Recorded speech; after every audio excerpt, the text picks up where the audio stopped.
Hi friends, खोई हुई गुड़िया की स्टोरी। एक दिन की बात है। आरोही सुबह पार्क में टहलते हुए जा रही थी। तभी उसे एक रोती हुई बच्ची मिली। आरोही ने उससे रोने का कारण पूछा तो लड़की ने बताया कि वह जिस गुड़िया से खेल रही थी वह इसी पार्क में कहीं खो गई है।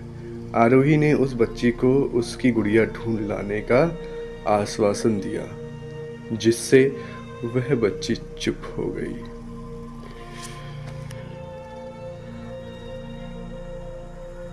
आरोही ने गुड़िया ढूंढने के लिए समय मांगी और फिर दूसरे दिन गुड़िया लाने का वादा करके वहां से चली गई।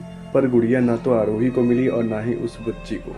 आरोही ने गुड़िया की तरफ से एक काल्पनिक पत्र उस बच्ची को लिखी और जब वह बच्ची पार्क में गुड़िया पाने की आशा में आई तो आरोही ने वह पत्र उस बच्ची को पढ़कर सुनाया।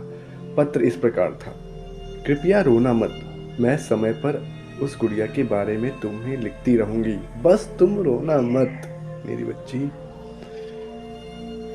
अब आरोही रोज उस खोई हुई गुड़िया की तरफ से एक काल्पनिक पत्र लिखने लगी और लगभग रोज ही उस बच्ची को पढ़कर सुनाती है। जो कि यात्रा का काल्पनिक वर्णन हुआ करता था। आरोही ने इस काल्पनिक रोचक वर्णन ने उस बच्ची को रोने नहीं दिया। वह खुशी खुशी अपनी गुड़िया की घुमक्कड़ी के किस्से सुनाने लगी। अब वह खुश रहने लगी।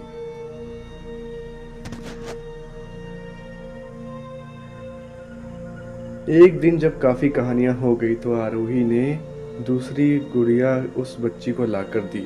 जाहिर है वह गुड़िया बदली हुई थी।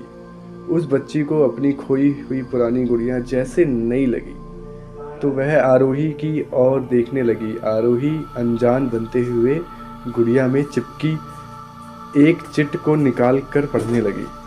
उसमें लिखा हुआ था कि वह मैं ही हूँ, तुम्हारी वाली गुड़िया जो पार्क में खो गई थी। दुनिया भर की लंबी यात्रा की वजह से थोड़ी बदल गई है। बच्ची को इस गुड़िया और आरोही पर विश्वास हो गया। वह गुड़िया को लेकर चली गई।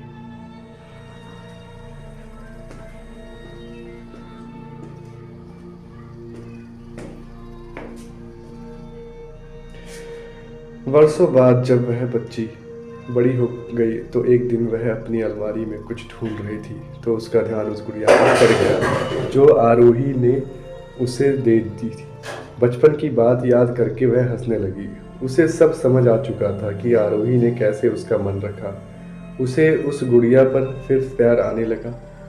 वह उसे बड़े गौर से देखने लगी। तभी उसकी नज़र गुड़िया की फ्रॉक की आस्तीन में छुपे एक छोटे से पत्र पे गई। उसने बड़ी व्याकुलता से वह पत्र निकाला और पढ़ने लगी। पत्र में संक्षेप में यह लिखा हुआ था कि हर वह चीज़ जिससे तुम प्यार करती हो कभी ना कभी तुम्हें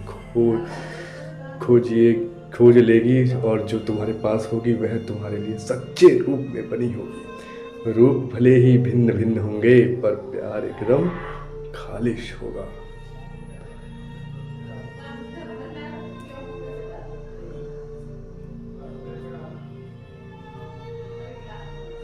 तो ये थी कहानी दोस्तों। आशा करता हूँ आप सभी को पसंद